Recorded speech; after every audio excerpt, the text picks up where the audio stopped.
বন্ধুরা, চা খেয়ে দেখাচ্ছি। অনেক গরম আছে, আগের ভিডিওটা আমি দেখাতে পারিনি অত চা খেয়ে, তাই এই ভিডিওতে দেখিয়ে দিচ্ছি। দেখুন বন্ধুরা, চা খাচ্ছি আমি, দেখুন ভালো করে দেখে নিন। আপনারা সবাই সাথে থাকুন।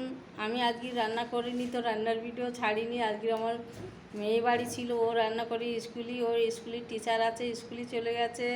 ওর বাচ্চাটা আজকে যায়নি, ওর ভালো লাগেনি, তো ওকে দুধ করে দিলাম, আমি দুধ বানিয়ে ওকে খাইয়ে দিলাম।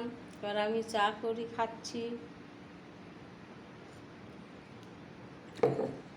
আমি এখন ঠাকুর পুজো করে আসলাম, তারপরে গিয়ে চা করি, আর সব ঢুকি গিয়েছিলাম ঠাকুর পুজো করতে। এখন চা খেয়ে দেখাচ্ছি। তো দেখুন, চাটা হেভি টেস্ট হয়েছে। আমার ভিডিও ভালো লাগলে আপনারা সবাই মিলে লাইক শেয়ার করে দেবেন, কমেন্ট ভালো লিখে দেবেন, আর সাবস্ক্রাইবটা অবশ্যই করবেন। আপনারা সবাই ভালো